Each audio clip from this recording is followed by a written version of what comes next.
चलिए, लेंस का न्यूमेरिकल करा रहे थे। बैठी बैठी, जल्दी बैठी, जल्दी बैठी। रफ कॉपी लीजिए।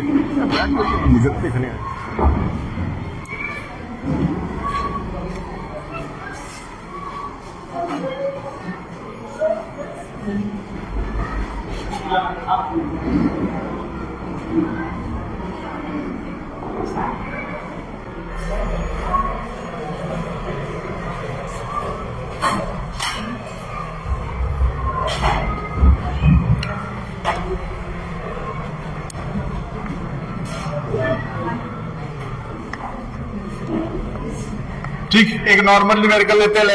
लेंस का सवाल है।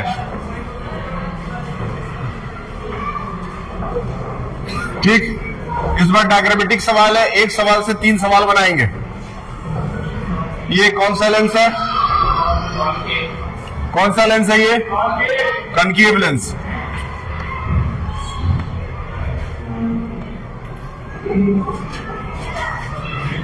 इसका फोकस राइट के left? Left.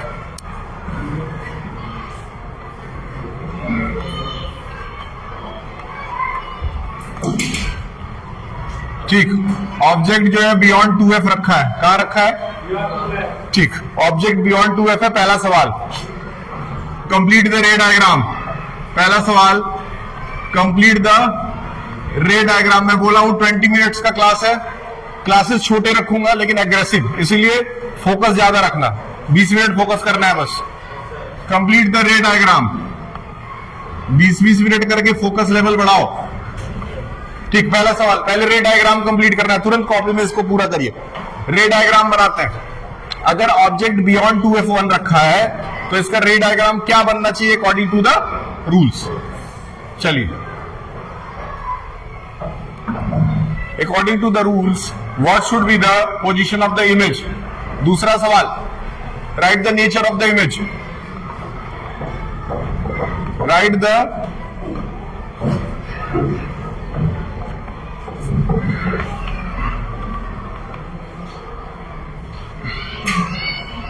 write the nature of the image.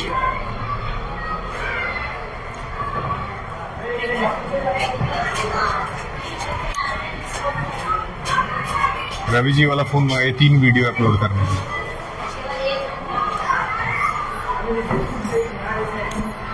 ठीक है, बताइए। दूसरा सवाल है नेचर ऑफ द इमेज। पहला क्रैक कर ले। पहला रे ऑफ लाइट स्ट्रेट जाता है, स्ट्रेट जाकर के डाइवर्जिंग लेंस से तो बाहर की तरफ निकल जाता है। उसके बाद it appears to meet at f1। It appears to meet at f1 मतलब वो f1 पे मिलता हुआ नजर आता है। रियलिटी में ऐसा हो नहीं रहा है। अच्छा, दूसरा रूल क्या कहता है? दूसरा रूल कहता है कि ऑप्टिकल सेंटर से होते हुए ये सीधा क्रॉस आउट करके बाहर निकल जाता है। इसमें कोई संचय वाली बात नहीं है। ठीक है, दोनों यहां टकरा रहे हैं, यहां पे इसका इमेज बन रहा है। क्लियर है? रे डायग्राम बन गया। रे डायग्राम बन गया, फाइनल मान लें। अच्छी बात। ठीक, अच्छा, अगर रे डायग्राम बन गया तो पहला सवाल हमारा क्रैक हो गया। पहले सवाल में हमको मिल गया 1.5 मार्क्स। अच्छी बात। दूसरा सवाल जो है वो आपका 1 नंबर का है। पूछ रहा है right the nature of the image. पहला नेचर क्या होगा? Very good, virtual. दूसरा नेचर क्या होगा? इरेक्ट। क्या? इरेक्ट। इरेक्ट क्यों? इरेक्ट को क्यों? जब भी इमेज प्रिंसिपल एक्सिस से ऊपर बनेगा तो वो इरेक्ट ही माना जाएगा, और प्रिंसिपल एक्सिस से नीचे बनेगा तो वो इन्वर्टेड माना जाएगा। ठीक है, ठीक, बताइए। डिमिनिस्ट है कि मैग्निफाइड है? Very good, डिमिनिस्ट। डिमिनिस्ट क्यों है? ठीक, क्या मैग्निफिकेशन इसका ग्रेटर देन 1 है कि इक्वल टू 1 है क्या, या फिर लेस देन 1 है? Less than 1। Magnification is less than. ये 4 प्रॉपर्टीज हो गई। यहां पे आपको 1 नंबर और मिल गया। अब आप पा चुके हैं कितना? 2.5 नंबर। सवाल था 4 नंबर का। चल 3 ले लेते हैं। नहीं, 4 नंबर का लेते हैं क्योंकि मेन न्यूमेरिकल बचा हुआ है। ठीक है, अब ध्यान समझिए। ऑब्जेक्ट डिस्टेंस था 15 सेंटीमीटर। ऑब्जेक्ट डिस्टेंस क्या था? 15 सेंटीमीटर। फोकल लेंथ निकालना था, फोकल लेंथ पता करना था, ऑब्जेक्ट डिस्टेंस यानी कि 15 सेंटीमीटर था, और जो आपने इमेज बनाया वो 3 सेंटीमीटर की दूरी पे बना। कितने पे? जरा फोकस की वैल्यू निकाल के दे। सिंपल। इसी तरह का सवाल बोर्ड में ये पूछा था 2025 में, नॉर्मल सवाल था। एक रे डायग्राम बना दीजिए, नेचर बता दीजिए, एक छोटा सा न्यूमेरिकल लगा दीजिए, 4 नंबर लेकर के घर चले जाइए।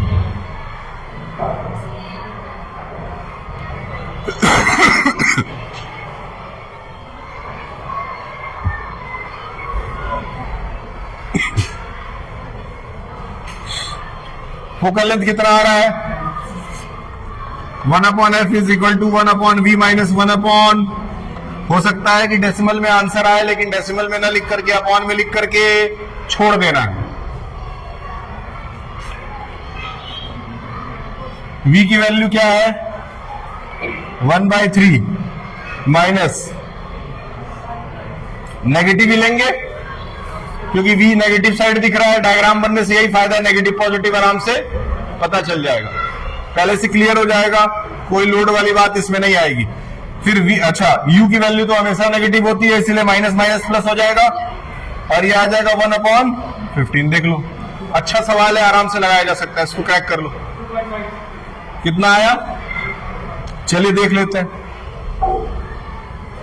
1/f इज इक्वल टू, इसको लिख सकते हैं 1/15 माइनस 1/3। 15 और 3 का एलसीएम 15, कट गया 1 माइनस, बताइए 5 आया, -4/, कुछ आया है क्या ऐसा? आपका ऐसा आया है? नहीं आया तो करिए, देखिए इसको। पहले मैं इसको लिख दिया हूं, बाद में इसको लिख दिया हूं, घुमा दिया हूं ताकि करना आसान हो जाए। ये 1/15 और -1/3 कर दिए, एलसीएम ले लिए, 15 आ गया, 15 से 15 1 बार में गया, और ये इससे गया कितनी बार में? 5 बार में, -4/15। सही है। अच्छा एक चीज और देखिए, ये देखने के बाद देखिए सीधी सी बात थी कि फोकल लेंथ हमेशा नेगेटिव में होना चाहिए, आंसर भी नेगेटिव में आ रहा है। क्लियर है? क्लियर है। अब अगर 15 को 4 से डिवाइड करोगे लगभग 3 पॉइंट समथिंग आएगा, मतलब 3 से ज्यादा आएगा। और ऑब्जेक्ट डिस्टेंस याद है कितना लिया गया था? 3 लिया गया था, मतलब फोकल लेंथ थोड़ा सा इधर पड़ रहा है। 4 नंबर का सवाल है ये। इस तरह के क्वेश्चन से 4 नंबर आपको मिलेगा।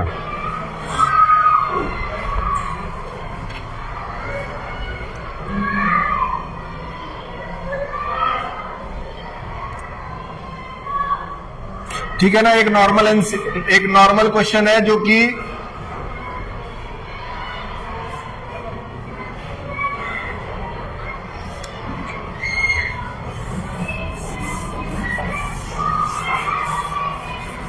ठीक। अब आइए, बहुत ध्यान से देखिए, 3 केसेस बना रहे हैं, 1 2 3। ठीक, बोर्ड में आया हुआ सवाल 1 2 3 एमसीक्यू है ये बोर्ड का।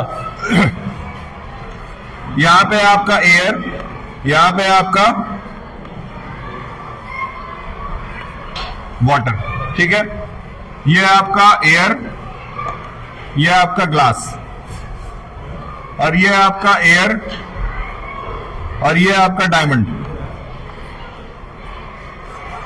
ठीक, 3 diagrams, air water, air glass, air diamond. ठीक, ray of light will enter from air. तो एयर क्या है? डेंसर की रेयरर, दोनों में अगर कंपैरिजन करें तो बेंडिंग तो होना पॉसिबल है। ठीक, क्या ग्लास जो है वाटर से ज्यादा डेंसर है? नॉर्मल सी बात है, तो इसका मतलब यहां बेंडिंग और ज्यादा होना पॉसिबल है। ठीक, तीसरे वाले केस में क्या डायमंड दोनों से ज्यादा डेंसर है, तो इसका मतलब इसमें और ज्यादा बेंडिंग होना पॉसिबल है। सही है, सही। अब ये बोला कि इस हिसाब से तो आपको दिख रहा है कि डायमंड जो है वो सबसे ज्यादा बेंड हो रहा है। तो बताइए सबसे सबसे सबसे कम रिफ्रैक्टिव इंडेक्स किसका है? सबसे कम रिफ्रैक्टिव इंडेक्स किसका है? हाँ, सबसे कम रिफ्रैक्टिव इंडेक्स कौन से केस में आएगा? वाटर का सबसे कम, और सबसे जहां सबसे कम है, ध्यान से सुनो, ये स्टेटमेंट बहुत इंपॉर्टेंट है, इसी पे सवाल क्रैक होता है। जहां पे रिफ्रैक्टिव इंडेक्स सबसे कम है ना, वहां पे बेंडिंग सबसे कम होगी। अरे कुछ भी बोल रहे हो क्या? ठीक है, जहां पे रिफ्रैक्टिव इंडेक्स कम है वहां पे बेंडिंग सबसे कम हुई है बेंडिंग। ठीक, यहां ज्यादा, यहां क्लियर है। अब सवाल ये दे देगा, सवाल क्या देगा?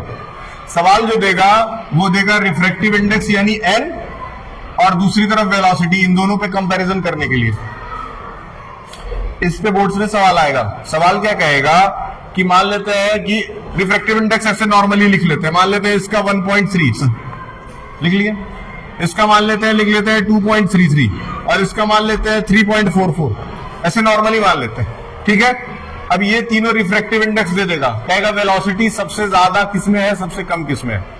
लाइट की वेलोसिटी सबसे ज्यादा किसमें है और सबसे कम किसमें। यही चीज आपको पकड़ना रहेगा, जहां जितना कम रिफ्रैक्टिव इंडेक्स है लाइट की वेलोसिटी वहां उतनी ही ज्यादा है। यही सवाल है बोर्ड में। जितना, ये बस समझ जाना, नंबर जितना छोटा वेलोसिटी उतनी तेज, नंबर जितना बड़ा वेलोसिटी उतनी नॉर्मल सी बात। क्या प्यारा टॉपिक है ये, छोटी सी बात लेकिन मैसेज डायरेक्ट जाएगा घर तक, है ना। रिफ्रैक्टिव इंडेक्स जितना छोटा है वेलोसिटी उतनी क्या ज्यादा, और रिफ्रैक्टिव इंडेक्स जितना ज्यादा वेलोसिटी उतनी। क्या ये सबके दिमाग में गया? छोटी सी बात है। अब इसी पे एमसीक्यू बनाया था, आई होप कि तुम लोग गलत नहीं कर गया अगर इस तरह का कोई सवाल पूछता है तो। ठीक है, कोई दिक्कत? चलिए अब देखिए, कह रहा है अगर एयर से वाटर, याद रखो एनसीईआरटी में रिफ्रैक्टिव इंडेक्स को दिखाने का तरीका यह है, याद रखना एनसीईआरटी ऐसे दिखाता है। कुछ किताबों में रिफ्रैक्टिव इंडेक्स को दिखाने का तरीका न्यू है, न्यू इस तरह भी दिखाता है। तो इसीलिए हम लोगों को एनसीईआरटी वाले तरीके से चलना है। ठीक, अब देखिए एयर से वाटर का रिफ्रैक्टिव इंडेक्स 2.33 है। कितना? 2.33। तो हम लोग को बताना है कि वाटर से एयर का रिफ्रैक्टिव इंडेक्स क्या होगा। कौन बताएगा? सिंपल सिंपल,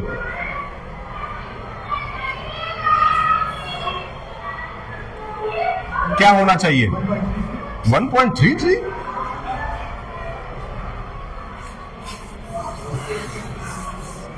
याद रखिए, याद रखिए, जब लाइट एयर से वाटर में गया तो कितना था? 2.33। अब बस क्या किया जा रहा है, सिस्टम को उल्टा कर दिया जा रहा है, उल्टा कर दिया जा रहा है। मतलब पहले एयर ऊपर था वाटर, एयर ऊपर वाटर, अब इसी का जस्ट ऊपर, इसको ऊपर क्या ले लिए? वाटर, और नीचे क्या कर दिए? तो इसका मतलब जस्ट इसका रेसिप्रोकल हो जाएगा, वाटर से एयर जाएगा तो 1/2 छोटी सी चीज है, सवाल इस पे पूछा था, भूलना नहीं है ये। एयर से वाटर जो भी रहेगा, वाटर से एयर जस्ट उसका अपोजिट हो जाएगा। और हमेशा याद रखना कि एयर से अगर वाटर का दिया हुआ है तो इज इक्वल टू 1 में वाटर से एयर का रिफ्रैक्टिव इंडेक्स लिया जाता है।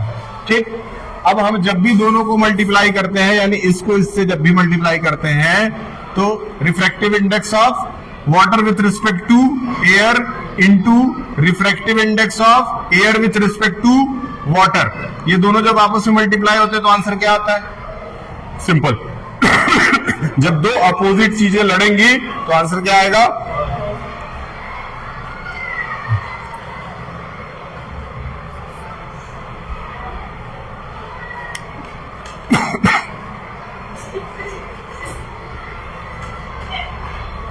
फिनिश, खत्म, टॉपिक खत्म हो गया। तुम सो रही हो, तुम इंटेलिजेंट लड़की हो, थोड़ा फोकस बढ़ाओ। ठीक है, कोई बात नहीं, नींद आता है।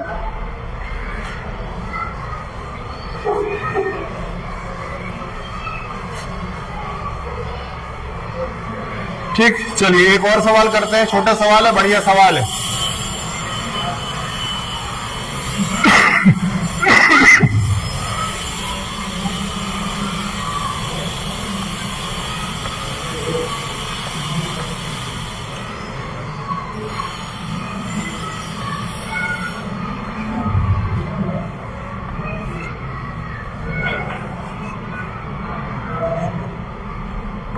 देखो ध्यान से। अब इस बार ऑब्जेक्ट को कहां लाए, ये इंपॉर्टेंट सवाल है, क्योंकि ये होता है कौन सा केस, ये कौन सा केस है, एक्सेप्शनल केस। ठीक है, एक्सेप्शनल केस के अंदर जो ऑब्जेक्ट है वो कहां आ जाता है, फोकस के और पोल के, बढ़िया केस है ये। रे ऑफ लाइट जाएगा सीधे कहां से निकलेगा,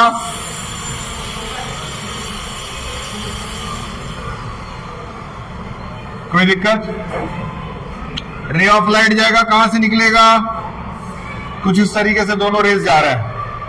ठीक है, इसका सीधा मतलब कि यहां कहीं आगे जाकर के तो ये मिलेंगे ही नहीं, क्योंकि ये एक दूसरे से दूर होते जाएंगे, तो इधर जाके तो कहीं मिलना पॉसिबल है नहीं, तो इसका मतलब they will appear to meet this side.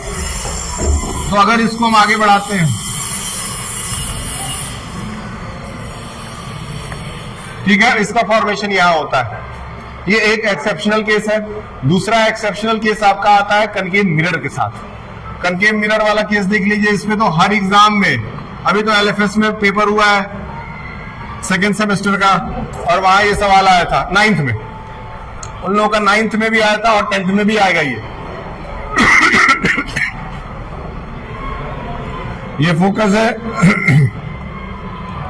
ये सी है, ये ऑब्जेक्ट है, कौन बनाएगा कौन बनाएगा,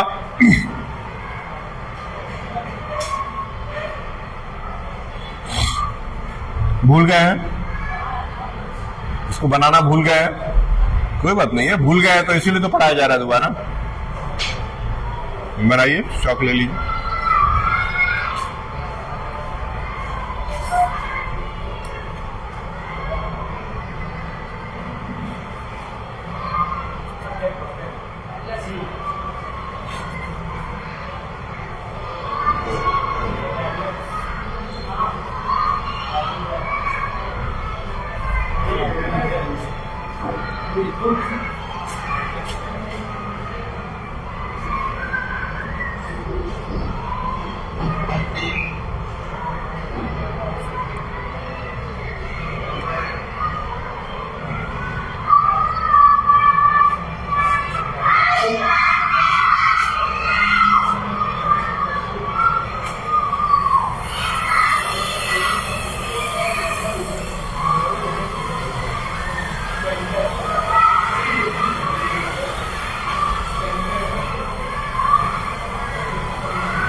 नहीं आया,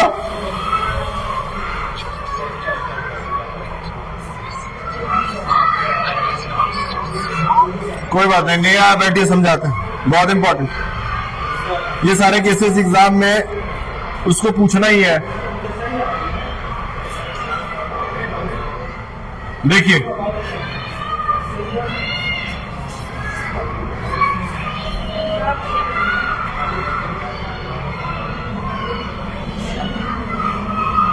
देख लीजिए, एग्जाम में गलत मत करिएगा। ठीक है, दो सिंपल रूल्स लगाएंगे। पहला रूल क्या लगाएंगे, रे ऑफ लाइट जाएगा फोकस से निकलेगा। दूसरा रूल क्या लगाएंगे, रे ऑफ लाइट जाएगा,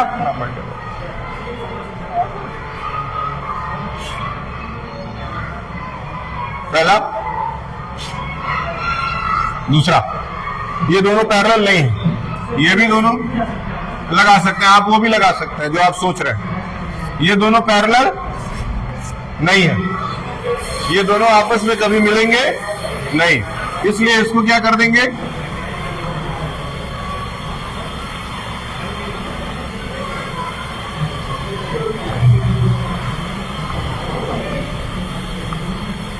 ठीक है। बोर्ड में पूछा गया सवाल 2024, आप पेपर निकाल के देख लीजिएगा, सिंपल है। अब ये एक्सेप्शनल क्यों है, क्योंकि इस मिरर के अंदर जितने भी इमेजेस बनते हैं वो सब के सब लेफ्ट हैंड साइड बनते हैं, सिर्फ इसको छोड़ करके। ठीक, ये आपका क्या है? वर्चुअल है, एकमात्र वर्चुअल वाला है कनकेव मिरर का, एकमात्र ये वर्चुअल है, इसलिए इससे पूछता है। एनीथिंग विच इज एक्सेप्शनल उस पे लोग ज्यादा ध्यान देते हैं। ठीक है, वर्चुअल क्या है? ये वर्चुअल। ठीक, दूसरा क्या है? ये इनलार्ज। तीसरा क्या है? ये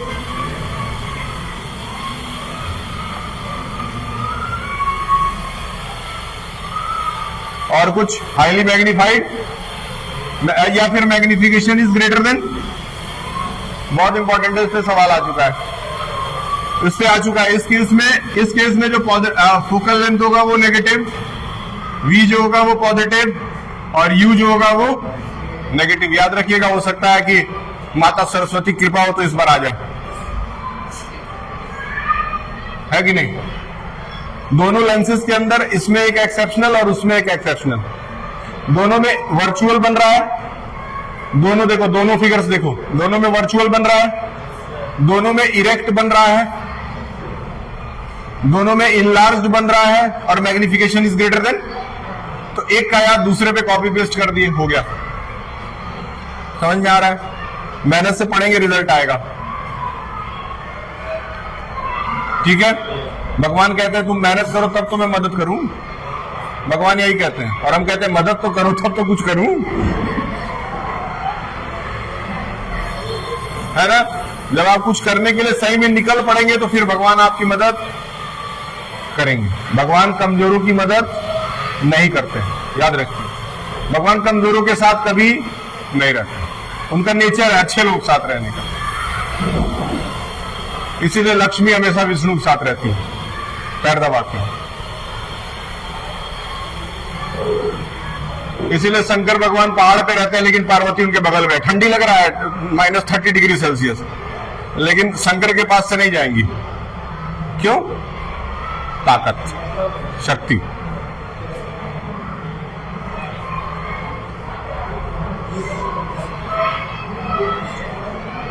चलिए यहां पे इसको रोक देते हैं, फिर जब टाइम मिलेगा तो आगे पढ़ेंगे।